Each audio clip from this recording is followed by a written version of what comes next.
লাউ চিংড়ি আমাদের সবারই পছন্দের একটি খাবার। চলুন আজকে আপনাদের সাথে খুব অল্প মশলা দিয়ে রান্নাটা শেয়ার করছি। প্রথমত শুকনা মরিচ, কালো জিরে, জিরে দিয়ে একটা ফোড়ন দিয়ে নেবেন। তারপর দিয়ে দিব চিংড়ি মাছগুলো, হলুদ, সামান্য লবণ দিয়ে মাছগুলোকে ভেজে নেব কিছুক্ষণ।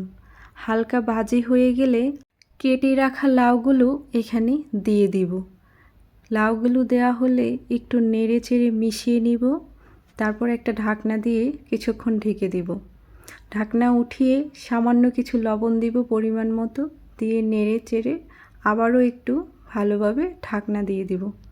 ঢাকনা উঠিয়ে সামান্য পরিমাণ চিনি আর কাঁচামরিচ মিশিয়ে নেবেন, কেননা লাউয়ের মধ্যে একটু চিনি দিলে এর টেস্টটা দ্বিগুণ হয়ে যায়, সেটা আমার কাছে মনে হয়। এটা ইউজ করতে পারেন, নাও করতে পারেন।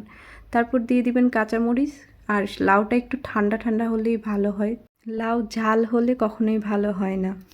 এই তো কাঁচামরিচ দিয়ে 2 মিনিট নেড়ে চেড়ে অবশ্যই ধনেপাতা দিয়ে দিবেন, কারণ ফ্লেভারটা খুব ভালো আসে। আর লাউ আমাদের শরীরের জন্য এতটাই উপকার যে শরীর ঠান্ডা রাখতে খুব সাহায্য করে। আশা করি আমার এই ভিডিওটি আপনাদের ভালো লেগেছে। অবশ্যই বাসায় এভাবে কম মশলা দিয়ে আপনিও রান্না করে নিতে পারেন। ধন্যবাদ এতক্ষণ সাথে থাকার জন্য।